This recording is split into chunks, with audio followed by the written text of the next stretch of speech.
talvez para mim hoje seja mais tranquilo, mas e a gente conversa assim nos nossos encontros sobre os desafios de viver dentro de um ambiente onde a teologia reformada parece ser propriedade de algumas igrejas históricas. E é claro que esse não é um problema para nós, né? Mas é bem difícil, assim, às vezes o olhar, né? Cara, como é que esses caras, todo rabiscado desse jeito, estão argumentando ortodoxia, argumentando Calvino, estão tratando de doutrinas tão básicas para uma fé saudável. E eu confesso que eu acho interessante quando entendem que o nosso trabalho no nosso ambiente, porque a gente tem possibilitado uma coisa. A teologia reformada começa a chegar a lugares que antes talvez fossem improváveis. Até no passado eu tinha ouvido coisas cômicas a respeito disso, porque falavam pra mim, uai, velho, como assim? Você é um underground tradicional? Parece que você tá fora do esquema, porque a galera acha que é isso. Se eu sou tatuado, eu tenho que falar palavrão, eu não posso ser um pastor, eu tenho que ser pastor de esquerda, eu tenho que ter ideologias políticas, eu tenho que aceitar tudo, porque eu sou tatuado. Aí você fala, velho, parece que você tá errado, porque você é tradicional, mas você tem tatuagem. Meu Deus do céu, velho, né? Tipo assim, quando a gente escolheu uma ortodoxia mais firme, a galera acha que você tá desencaixado do que você tem que ser, porque já tem assim, um preconceito, né, construído a partir disso. E é uma das coisas que precisa ficar claro, assim, né? Às vezes, hoje isso é menos comum, mas no começo, quando eu estava começando o ministério, era muito comum as pessoas se aproximarem, porque elas acreditavam que, por ser tatuado, alargador, gostar de música barulhenta, então, talvez as pessoas encontrariam um pastor liberal, né? E é justamente essa nunca foi, digamos assim, a minha medida. Embora, né, desde lá do CONIC, quando tudo começou, a proposta sempre foi trazer algo com cheiro de naftalina. Eu falei isso para você em algumas das nossas conversas, né, que o desafio para nós é muito maior. Agora, talvez uma coisa que precisaria ser interessante assim, da galera entender o porquê que nós escolhemos esse título, né, uma ortodoxia equilibrada, é que nem tudo no ambiente reformado trata-se de mero formalismo, né? Muito pelo contrário. Quando a gente vai estudar a história da teologia reformada, a gente entende que o quanto houve no processo, digamos assim, progressos que afetaram a humanidade como toda. A gente pensa, assim, de maneira bem básica, sobre a influência de João Calvino em Genebra, trazendo faculdades públicas, coleta de lixo, saúde pública, o próprio argumento que hoje a esquerda usa para tentar justificar Estado laico, todas essas coisas, a divisão entre ciência e religião, todas entre Estado e, como eu falei agora há pouco, Estado e religião, todas esses aspectos de mudança no ambiente social e no ambiente cultural são frutos da reforma protestante. E eu acho que a falta da parte da igreja, de maneira mais geral, é um olhar, digamos assim, de entender o aspecto talvez revolucionário que a reforma protestante proporcionou, sem que isso necessariamente pudesse se tornar, digamos assim, plataforma para alguma ideologia mundana, ou como se ela sugerisse que esses aspectos de uma atuação da igreja, seja no ambiente científico, cultural, que ela signifique flertar com a cultura do mundo. Não é um confronto, é um ambiente de combate mesmo, né? E é claro que o ambiente da subcultura também deveria ser tocado. Eu acho que foi o que aconteceu. Pelo menos para mim, né? Como sentido de tocar? Como? Em qual sentido ele foi tocado? Eu e você estamos aqui, né? E existem outros irmãos aí com as mesmas, digamos assim, com a mesma inclinação cultural e que são, não só no Brasil, mas em outros lugares no mundo, que entenderam que construir uma igreja reformada não significa estar baseado em mero formalismo, né? E eu acho que é justamente nisso que é o grande problema do movimento evangélico, porque ele surge com essa proposta, talvez, de tocar naquilo que, né, se chama de dogma. Não, dogma não é um problema. O problema é quando o dogma se torna maior do que as pessoas. E o que a gente entende por ortodoxia não se limita à manutenção de coisas que foram negativas para a igreja, né? Como, por exemplo, uma coisa muito comum, as pessoas confundem doutrina com uso e costume. Exatamente. Então, quando você deixa claro que uso e costume, inclusive a gente tem muitas manifestações de igreja alternativa hoje, né? Como produto da igreja emergente. Mas lá o cara criou um outro uso e costume, porque lá o cara só é membro da igreja se ele é tatuado, se ele veste preto, ou se ele tem assim, um gosto peculiar por um determinado tipo de música. Então a gente acaba vendo que o essencial se perdeu, porque o essencial para a vida da igreja não são necessariamente esses aspectos, mas justamente a ortodoxia, a doutrina correta. Eu queria que você falasse um pouco aí de como tem sido sua experiência nesse sentido, cara. E criar uma igreja que, apesar de ter todo esse ambiente cultural presente, que envolve tatuagem, né, eventualmente música,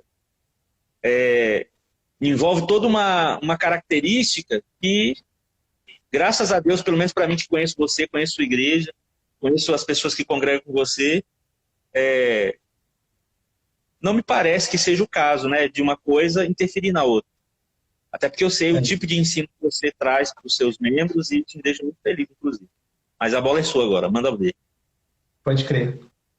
Cara, é massa esse assunto porque é meio automático. Eu não tenho intenção de maneira nenhuma em fazer uma igreja underground, uma igreja de tatuados, uma igreja de jovem. Mas isso acontece com a gente, mas não porque é intencional. E talvez seja porque eu sou novo, ou porque eu sou tatuador, ou até porque é num estúdio de tatuagem que a gente se reúne. Mas 80% das pessoas são tatuadas na nossa church, né? E é muito louco. Tipo, eu vejo que a nossa igreja ela tem pessoas que... E eu acho isso a parte mais louca, porque eu sou muito novo. E, tipo assim, eu tenho pessoas que têm 40 anos, eu não tenho 30 ainda, eu tenho 28, vou fazer 29 agora. Então, e essas pessoas de 40 se submetem a um cara de 28. E o mais legal disso tudo é que, na verdade, eles não estão se submetendo a um cara de 28 que é tatuado. Eles se submetem à palavra de Deus. Eles se submetem à doutrina de Deus. Eles estão se submetendo à ortodoxia correta. Eles estão se submetendo a Deus. Então, eu acho essa parte fantástica. E quando a gente está querendo montar uma igreja underground, uma igreja para isso, uma igreja para quem curte rock, uma igreja para quem curte rap, uma igreja para... Quando a gente começa a fragmentar isso, a gente está dizendo que Deus, a autoridade de Deus, ela fala com esses, mas não fala com aqueles. E aí é um problema, porque a questão não é o cara que é tatuado, a questão é que Deus está falando, Deus não tem tatuagem, a questão não é o cara porque eu sou novo, a questão é que Deus está falando. Isso é o que faz com que uma pessoa de 50 se submeta a um cara de 20, é isso que faz com que pessoas com gostos de gostos musicais diferentes congreguem no mesmo lugar. Isso que faz com que pessoas que não tenham tatuagem estejam num culto dentro do estúdio de tatuagem. É Deus, velho. É algo maior do que a gente. É algo muito além da gente. Tá sem limites acima do que a gente pensa, do que a gente acha que é correto, do que é estereótipo. Por que sem limites? Boa. A gente teve uma experiência massa, mano. A gente na verdade, a igreja começou assim, eu tive o contato com a reforma, né? Com a ideia com a teologia reformada. E eu estava lendo um livro, não sei se você já leu, é do Heróis da Fé, do Boyer, não sei o que Boyer, Orlando Boyer, acho que é isso. Né? E foi a primeira vez que eu ouvi falar de Lutero, foi a primeira vez que eu ouvi falar de Charles Haddon Spurgeon, de homens, George Muller, de homens extremamente assim, com piedosos, com uma fé lá em cima, né? Então, eu me encantei, cara, ouvindo um cara dizer que leu a Bíblia 200 vezes de joelhos. Eu me encantei em ver um cara que era completamente submisso à palavra e morria por ela. Eu fiquei assustado porque eu nunca tinha visto aquilo, velho. Então, meu coração ficou queimando. E aí a gente foi mergulhando cada vez mais na escritura. Quando a gente se deparou em alguns momentos, e claro, ocorria muito na minha... Eu tenho uma bomba de pensamentos na minha cabeça agora, por isso que eu estou às vezes embrumando. Mas enfim, quando eu estava numa igreja, tipo, quase que neopentecostal, sendo rabiscado, curtindo rock, a gente foi vendo que as pessoas começaram a colocar limites, né? Começou a dizer que eu não era salvo, ou que, enfim, que eu precisava me libertar, que eu precisava largar a vida que eu estava vivendo. E eu olhava para mim e falei, Senhor, eu estou fazendo o que é errado, Pai, misericórdia, eu tô tentando lutar contra mim mesmo, vencendo meu pecado, e as pessoas estão me julgando quanto a isso, eu estou afastado do teu amor. E eu fui levado inúmeras vezes a Romanos 8, e vai lá dizer, e o consolo de Deus entrava forte no meu coração quanto a isso. De lá diz que nem a morte, nem os principados, nem as potestades, nada vai me separar do amor de Deus. Nada vai me separar do amor de Deus que está em Jesus. Eu falei, uau, o amor de Deus é sem limite nenhum, velho.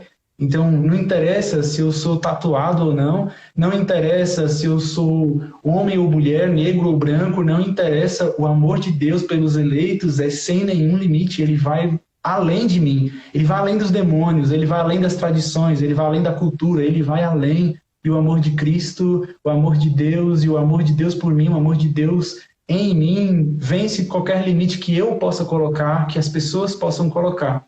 Então, dito isso, e visto que a gente vivia numa igreja cheia de limites, numa igreja local que tinha muitos limites para aquilo que a gente queria fazer e viver no Senhor, e a minha ideia, talvez, eu tenha surgido a partir disso, de ver um amor, de ver um Deus que não está limitado, um Deus que está muito além do que aquilo que estavam pregando, um Deus que estava muito além do que aquilo que acreditavam que era verdade, um Deus que estava com um amor super... Caraca, infinito, e tudo que é eterno, tudo que era eterno, tudo que falava da eternidade, eu lembrava sem limites, sem limites. Eu falei, cara, esse vai ser o nome do bagulho. O mais engraçado disso é que, justamente quando a gente pensa numa igreja que faz uma opção por uma distinção teológica, tão carregada de aspectos que definem a forma do culto, que definem a teologia, né? Ter uma teologia fechada é um problema para muita gente. Sim. E você de gola clerical, né? Curto. Não. E outra, talvez a maioria das pessoas não saibam, mas tem hoje uma galera dentro da própria igreja anglicana muito parecido com a gente, né? Então, que é uma igreja, tipo assim, digamos assim, com uma liturgia muito pesada ainda, né, se comparada com a nossa. Mas, enfim, eu acho que é importante a igreja, num momento como esse, onde parece que a igreja precisa estar limitada ao contexto que de maneira majoritária está aí, né?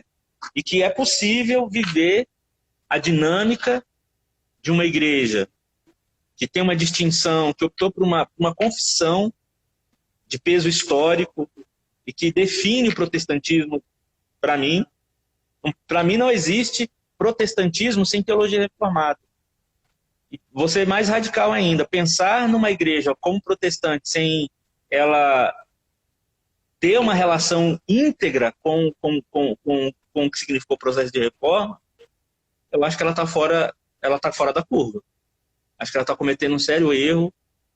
Mas, enfim, isso é uma conversa para uma outra hora. Mas uma coisa é certa, acho que a gente precisa repensar Porque, por exemplo, a gente até encontra igrejas, digamos assim, que no aspecto visual apontam para essa nossa, digamos assim, para para algo de ordem cultural que está presente na nossa vida, como música e tatuagem, né? Embora essas coisas sejam secundárias na nossa vida. E talvez as pessoas não tenham ideia disso, embora seja uma marca tão presente, né? Você não é tatuador, você está tatuador, você é pastor. A gente já falou isso algumas vezes, né? E daqui a pouco vai que Deus fala assim, cara, não é isso, quero você integral.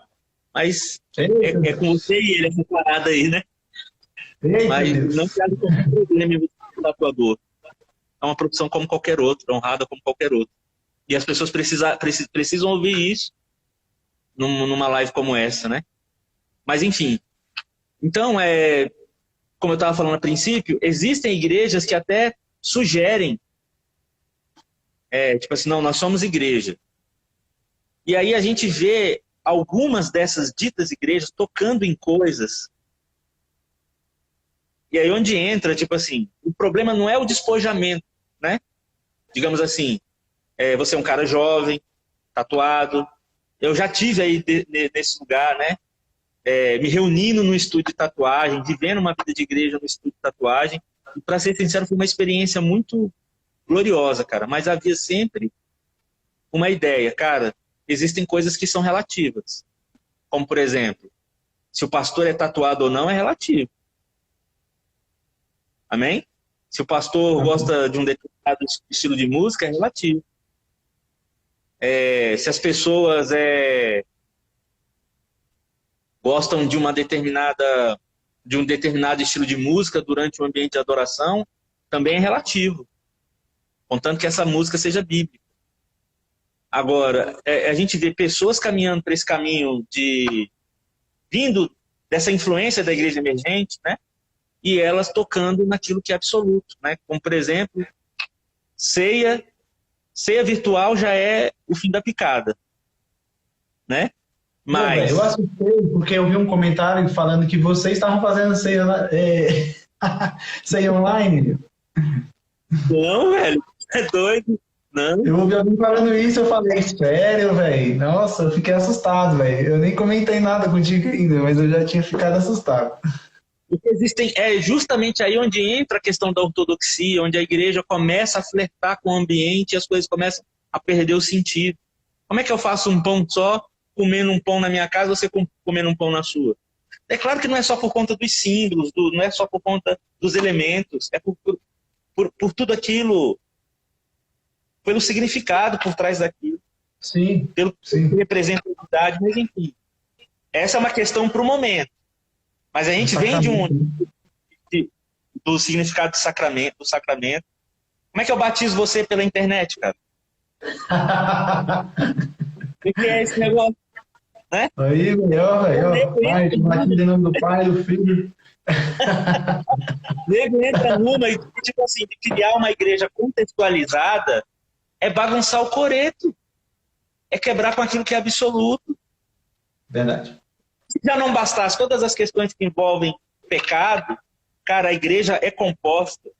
A plataforma da igreja são seus sacramentos. Isso não pode ser tocado, isso não pode ser afetado, isso não pode tomar. Por exemplo, como a gente já conversou algumas vezes, o cara cear comendo pizza e tomando Coca-Cola. Então, olhem para nós aqui, ó, tatuados, né, de alargador, vestido de preto. Não, mas nós somos ortodoxos, nós acreditamos que aquilo que a igreja deixou desde os apóstolos, aquilo que compôs o período da patrística e o produto do trabalho dos reformadores é a base da fé cristã protestante. Apesar do nosso despojamento. Eu nem tanto, né? Eu tô velho já, né? Então eu já tô no vinagre. Agora o desafio é seu, cara, né? De poder viver essa experiência de construir uma igreja que não está confundindo ortodoxia com os costumes. Né? Sim. É claro que a gente o senhor está falando como um homem de 80 anos, mas o senhor tem uns 40, dá para viver mais uns 50 anos aí. Então dá para fazer muita coisa, pastor. Eu espero. Eu espero que Enfim, é legal aqui que as pessoas saibam que aqui a gente tem 2 gerações de igreja. Sim. Né? Eu vivi lá atrás, há 17 anos atrás, essa mesma tentativa, e é importante que a gente faça um comentário aqui. Hoje eu tenho os meus parâmetros críticos com a minha própria experiência com o ambiente da igreja emergente. Porque ela poderia ter, e talvez eu tenha sido culpado disso, porque como eu vim desse ambiente, e talvez hoje eu tenha a devida maturidade para tirar algumas conclusões, né? Mas quando a igreja emergente surge, ela surge desse contexto de questionar, digamos assim, a falta de acesso à igreja, né? Então a gente precisa criar algo que, tipo assim, que tenha a possibilidade de ter braços abertos para uma galera que não passava pela porta de um templo, nem com reza braba. Né? E você viveu isso, e eu vivi isso na íntegra. Eu cheguei a ter que descer de púlpito, ou, aliás, não pude subir no púlpito porque tinha tatuagem. Né? O cara ouvia alguma coisa minha, mas ele não me conhecia pessoalmente. Houve um tempo que isso aqui não existia, beleza? O cara ouvia falar, e aí ele me convidava. Quando eu chegava lá, quando o cara via, falava, não, cara, infelizmente você não vai poder pregar, e eu tenho que voltar para casa. Caraca. E não foi isso que aconteceu, né? Mas enfim, hoje não é para tanto. Mas hoje a gente vê um outro contraponto. Porque é aquilo que eu falei a princípio, as pessoas olham para nós e elas acreditam que estão vendo um cara que vai tratar a vida da igreja desconsiderando o que a igreja é biblicamente e historicamente. Embora a gente entenda, como eu falava, que a igreja emergente surge num ambiente de crise, onde agora, tipo assim, cara, como é que a gente faz com essa galera que quer Jesus, mas que não se encontra, né? Não tem sentimento de pertencimento por conta do contexto erroneamente religioso, tratando assim de um conceito de religiosidade pouco fundamentado. E se a gente olhar aí, tipo assim, ano 2004, que foi, eu me converti de 2004 para 2003 para 2004. De lá para cá, cara, foi muito louco ver o que a igreja se tornou. Porque eu me converti num contexto onde a teologia da prosperidade, tipo assim, era a única coisa que se pregava. E onde até as igrejas históricas, em alguma medida, estavam recebendo essa influência. Eu vi a igreja presbiteriana se tornar G12. Né? Vi isso acontecer. Igrejas batistas, que são batistas só no nome. E no fundo, é uma igreja pentecostal. Então, era um ambiente de muita confusão. Se falar em teologia naquela época, era motivo de você ser chamado de carnal. Não faça teologia porque isso vai esfriar a sua fé. Isso ainda é comum. Mas a igreja emergente nasce no meio dessa confusão com a tentativa de talvez criar um ambiente mais arejado, mas ela perdeu uma grande oportunidade. Por quê? Porque ela começou a balançar o coreto. Para começar a receber mais gente, ela começou a tocar naquilo que era absoluto. E foi aí onde, particularmente, o meu despertar rolou. Falei, cara, não, pô. A igreja não tem que aceitar tudo para receber mais gente. Porque a igreja não tem que se adequar às pessoas. As pessoas se adequam à igreja. E o mais louco é que nesse processo, eu vindo de todo esse ambiente, onde eu me reuni quase 10 anos no CONIC, cara.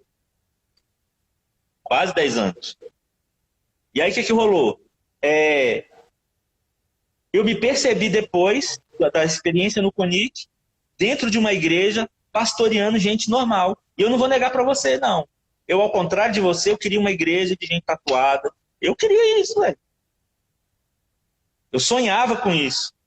Só que aí a própria maturidade foi chegando e eu fui entendendo, cara, eu estou criando o problema que eu não quis para mim, eu estou criando para a igreja. Né? O gueto que eu não queria me submeter, eu estou promovendo. E aí eu tive que me ver numa igreja onde durante muitos anos, eu fui o único tatuado, onde eram pessoas de uma idade superior à minha, a mesma experiência que você. Você tem que, às vezes, pastorear uma pessoa, assim, 20 anos mais velha que você.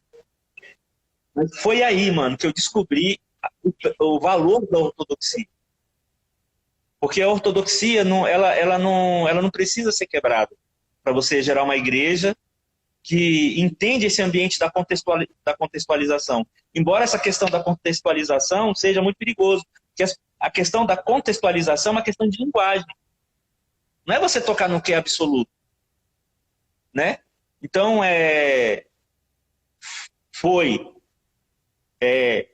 sair do ambiente da igreja emergente para viver essa experiência de nos tornarmos uma igreja confessional, um desafio, e a gente paga o preço por isso, né? Hoje nós somos uma igreja muito pequena e muita gente não gosta da forma como a gente trata algumas coisas.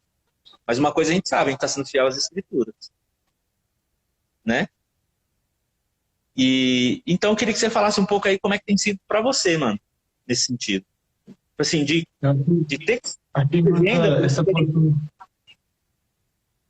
Você vem de uma experiência parecida e nos últimos anos, assim, desde que você se percebeu reformado, a igreja tem se tornado reformada, né? Mas você vem também dessa influência da igreja emergente. Como é que tem sido isso, né? Certo. De optar por uma medida ortodoxa para a igreja, apesar do despojamento, apesar dessa experiência, desse ambiente de igreja emergente. Manda ver. Eu acho que esse ponto que você falou é muito massa, mano. E passando por isso, eu lembro de que eu reflito, né, a ortodoxia e o ensinamento que a gente vive, ele é muito mais antigo do que qualquer idoso que a gente possa pastorear.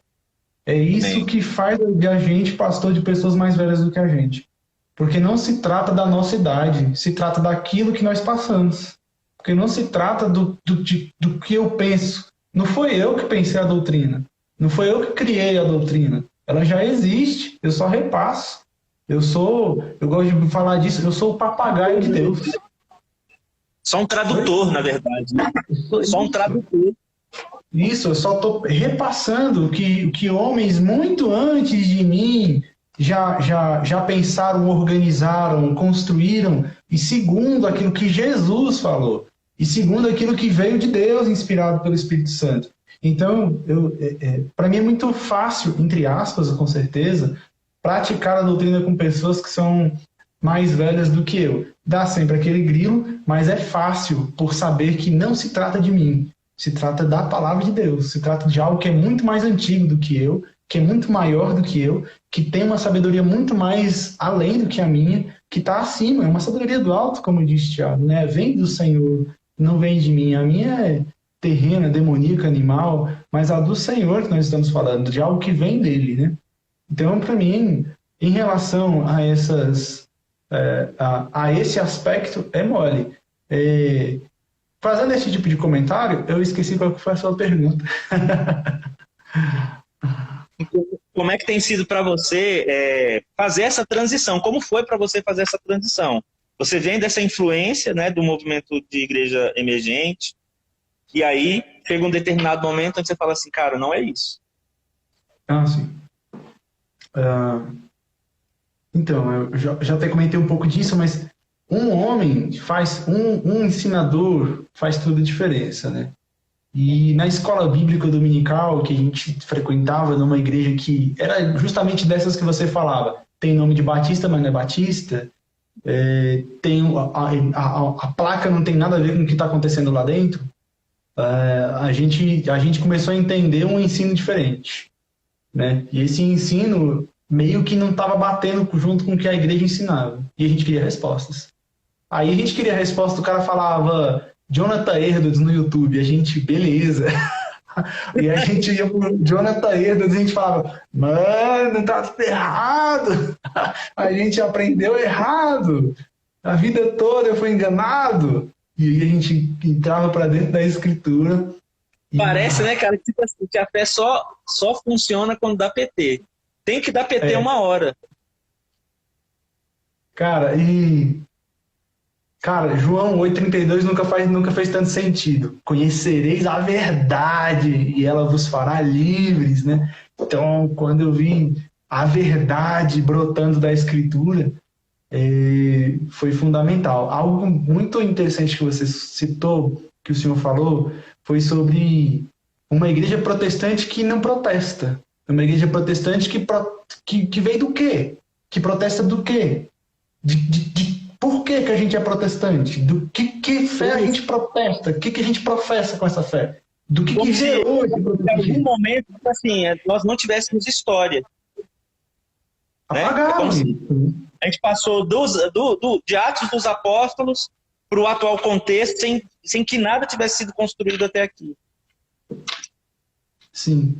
E são esses fatos históricos que podem ser reafirmados com aquilo que a palavra de Deus nos diz, que nos dá força para lutar contra uma igreja emergente que pensa ter idade suficiente para definir o que é evangelho, para definir o que Deus está falando, o que Deus quer. Eu acho que esse foi o grande problema do movimento de igreja emergente. Em vez deles buscarem somar, o que aconteceu? Eles começaram a acreditar que tinha uma proposta melhor. Uma proposta melhor, uma nova revelação. Exatamente. E aí um grande problema, porque creio que tanto os papas, os padres daquelas épocas, eles já tinham uma própria revelação que não condizia com a Escritura. Então, o que é que nos protege de homens assim? Porque a gente fala de papas e padres ligando ao catolicismo, mas se a gente não tomar cuidado, os pastores assumem essa postura de papas. Eles assumem essa postura de governo além da Escritura, além do que o Senhor já nos estabeleceu. Então, e trazer o retorno da Escritura como uma igreja reformada é essencial. Então, o que nós estamos falando? De tradição no que diz respeito ao ensino, sim. Mas se você entrar lá no nosso local de culto, você vai ver que não existe um tradicionalismo. O formalismo que você vai ver ali talvez seja a regra de culto, né? A maneira que o culto acontece, né? Que temos oração, louvor, palavra, oração. Ensino da doutrina. Diante do que é doutrina, não diante do que é formalidade de roupas e palavras, né? Mas é aquilo, tipo assim, qual é o grande problema da galera? O que eles pensam quando a palavra formalismo surge? Tipo assim, cara, todo mundo vai ter que se tornar um igrejudo, né? Tipo, se vista de crente, fale como crente, se comporte como crente, mas você não precisa ser necessariamente crente. No fundo, a verdade é essa. Mas a grande questão... com isso aí, porque o nome da nossa igreja é Sem Limites, né? Então, é o inverso, né? O povo acha que a gente não tem formalidade nenhuma, né? O bagulho não existe. É completamente liberal. Sem limites. Puxando esse gancho aí, por exemplo, você casou. Para você casar com sua esposa, você teve que cumprir formalidades, primeiro com os pais dela, né? Sim. Depois com a sociedade e, acima de tudo, com Deus, antes de qualquer coisa. Para aí você poder viver uma vida de intimidade com a esposa. Sim. Então, nenhum relacionamento onde haja certa medida de formalidade é um relacionamento saudável. Todo relacionamento vazio de formalidade é um relacionamento promíscuo. Foi isso que o movimento de igreja emergente esqueceu. Não, existem coisas, existe sim certas formalidades, certa medida de formalismo, no sentido de como as coisas estão descritas nas Escrituras e no rol da história para definir o que é a igreja. Sim. E foi justamente... O relacionamento, ele não é relativo, né? O relacionamento tem forma. Né? Então, a igreja é um relacionamento com o Criador, é um relacionamento com Jesus, a noiva de Cristo. Tem uma formalidade dentro disso, né? Tem regras de relação entre igreja e Jesus que não podem ser quebradas, né? Igual, por exemplo, relação entre pai e filho. Cara, você tem que lembrar que o cara é seu pai. Não tem como você se relacionar com seu pai se esquecendo disso. A gente é fruto de uma geração que acredita que o pai tem que ser amigo. Não, o pai tem que ser amigo, mas antes de ser amigo, ele é pai. Mas essa mesma medida de compreensão, ela está presente na minha relação com Deus, onde ele estabeleceu desde o povo Israel que ele queria uma forma de culto para ele. Que aquele povo tinha que viver de uma determinada maneira para poder se relacionar com ele. Essas coisas não mudaram por conta da medida da graça. Não, elas, na verdade, se acentuaram, né? Mas, enfim, a gente tem aqui 15 minutos e eu queria que você passa rápido. Eu queria que você aproveitasse aí esses 15 minutos, sei lá, colocar alguma coisa, perguntar, sei lá. Fica à vontade. Eu tenho uma questão, quer fazer uma pergunta. E é bem focando nesse tema. Oi? Vai devagar que é ao vivo. De boa. Quem sabe faz ao vivo. Mas é tranquilo. Só como o senhor, diante da congregação, lidar com pessoas que têm uma ortodoxia diferente do que vocês já pregam. Tipo assim, essa pessoa ela não quer ser um problema na congregação, ela quer fazer parte, mas você entende que a ortodoxia dela é uma bagunça e você precisa organizar. Como que tem sido aí? Tem uma outra palavra, né, para definir o comportamento dessa pessoa. Ela tem uma fé heterodoxa, ela tem uma fé diferente. E eu vou ser bem franco com você, cara. Eu não negocio, né? Nós somos uma igreja reformada, nós temos uma teologia fechada e essa pessoa ela pode conviver no nosso meio, mas ela vai ter crise. Tem um problema na igreja e eu acho que não é só uma característica da igreja emergente, né? É uma característica da igreja. Em algum momento as pessoas acreditam que o pastor é obrigado a ensinar o que ela quer aprender. Não funciona assim. Não, o pastor ensina o que a Bíblia diz que ele tem que ensinar, e não que a pessoa quer aprender. E aí a pessoa é livre, né, para tomar, né? E é uma das coisas que, às vezes eu sou questionado. Poxa, mas é tão bom ouvir você, né? Você fala a verdade. Por que a igreja é tão pequena? Porque nem todo mundo está disposto a viver a verdade. Ela quer... Né? Olha só que louco, a pessoa chega na igreja e fala assim, eu não quero mais o que está lá fora. Aí daqui um mês ela está perguntando, pastor, por que não tem isso? Por que ninguém cai? Por que ninguém baba? Por que ninguém roda? Né? Por que não tem profetada? Por que não tem as coisas que eu já vi por aí? Não, filho, não tem as coisas que você disse que você não quer mais, porque você disse que não quer mais, e está aqui as pessoas que não querem mais isso. Né? Que elas entenderam que essas coisas não são reais. Aí a pessoa fica chateada e vai embora. Porque eu estou falando para ela que não tem o que ela disse que não quer. Né? Mas esse eu acho que é um desafio para essa safra de igrejas que tem surgido como a sua, né? E ter que... como eu já falei, eu olho com admiração a experiência que você tem vivido por conta disso. Porque, embora eu acredite que você talvez esteja num momento assim muito bom, porque eu vivi uma época onde não existia internet, né? Para você conseguir comprar um livro era muito complicado, né? Eu até cheguei a pegar, digamos assim, logo que eu me converti, a internet estava começando, digamos assim, a ser mais acessível, né? Digamos assim, que a internet começou ali pelo ano 2000, aí a internet de escada, e era muito, muito difícil ainda você ter acesso, porque nem todo mundo tinha. Aí foi um boom, os primeiros 5 anos a internet, né? Então, quando eu me converti, ainda era difícil, porque até para discernir o que era do que não era, ainda era muito complicado. E infelizmente, a igreja presbiteriana parecia ser a detentora da teologia reformada, né, no Brasil. Sim.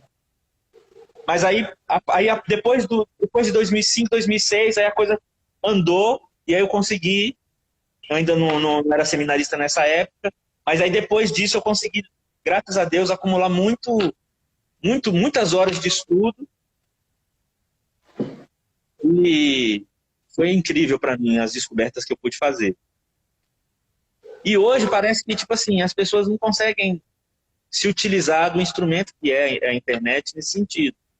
Fora a quantidade, a maneira como nos últimos 5 anos, a gente conversa algumas vezes sobre isso, né? De como nos últimos 5 anos a teologia reformada se tornou de fato acessível, né? E eu acho que isso que você tem conseguido desenvolver é mais uma maneira com a qual o próprio Deus tem se encarregado para que ela não por exemplo, uma questão que eu carrego desde que me percebi reformado, que é tornar a teologia reformada para comunidades carentes, cara. É raro você ver uma igreja presbiteriana, uma congregação cristã, sei lá, uma igreja confessional reformada numa favela, por exemplo, né? Difícil. Assim como é difícil a gente ver igrejas assumidas, confessionais, reformadas, abrindo espaço para pessoas como nós, né? Então, acho que... Não sei se eu respondi sua pergunta. Respondeu. Eu acho que também rolou isso comigo, cara, porque assim que a gente descobriu o Fé Reformado também, a gente não teve como não ter contato com o presbiterianismo, né? E a gente passou um tempo lá. E nisso também surge uma grande questão. Ixi, você tá com a internet ruim. Ah, voltou. Surge uma grande questão. A gente se sentiu numa igreja com uma doutrina maravilhosa, com um ensino bom, mas uma igreja que também tinha dificuldades com a cultura. Pô. Era uma igreja que não conseguia ir aos tatuados, ir aos pobres, ir aos drogados, ir às prostitutas. Nós temos um ensino bom, mas nós não conseguimos fazer uma aplicação disso. E, tipo assim, querendo ou não, a gente está num ambiente que a gente foi bem recebido, mas só tinha gente lá, assim. Porque, tipo assim, parece, ou a igreja está fechada para isso, e não estava, porque a gente estava se sentindo muito bem lá. Ou a igreja não estava se abrindo para que ela possa ir até esse tipo de gente. Para que que igrejas reformadas alcancem mais esse tipo de gente. Ok, nós temos uma ortodoxia, agora vamos tornar isso prático. Agora é ortopraxia. E entendemos isso? Torna prático. Torna prático. Vamos praticar, vamos além disso tudo, né? Amém. Você tem mais alguma pergunta para fazer? Não. Não? Então eu vou perguntar. Como é ser um pastor reformado sem fazer parte do hall de igrejas históricas? Porque eu vivo esse dilema, né? E eu acredito que as pessoas nos veem com alguma estranheza, porque aqui nem nome eu tenho, né? Você pelo menos tem nome aí. Mas como é? Para mim, digamos assim, é uma oportunidade, né, de poder provar que nós respeitamos a historicidade dessas igrejas que compõem o ambiente reformado, mas isso não quer dizer que só elas são detentoras ou proprietárias da teologia reformada, né? Mas como é para você hoje? Ser um pastor reformado fora do ambiente de igrejas históricas? Top. Como eu falei, já tinha comentado de leve antes, eu estava dentro do meu presbiteriano, uma igreja reformada, histórica, maravilhosa, mas eu sabia que ele não era meu lugar. Eu sabia que não era para isso que Deus tinha me chamado. Não tem treta com igreja histórica também, a gente só não está lá, a gente só com vocês. Ideia de muita Isso, nenhuma. Mas eu tenho a plena convicção que não era ali que eu tinha que estar. E que Deus tinha me chamado para algo. Então, diante disso, eu me vejo na posição correta. Só isso. Eu não acuso os irmãos de lá, acho maravilhoso. Mas eu sei que ali não é onde eu tenho que estar. Eu tenho que estar onde eu estou. Então, independente do que acham, do que falam a respeito de um pastor jovem tatuado, ter ideologias reformadas, eu sei o que o Senhor quer para mim. Eu sei o que eu estou fazendo no Senhor. E acho, com uma certa convicção, que é exatamente o que eu estou fazendo. Eu estou buscando conhecimento em Jesus, a partir de Jesus, conhecimento de uma doutrina santa centrada na Escritura, num ambiente em que eu convivo, que eu vivo, que eu participo, que eu estou completamente inserido.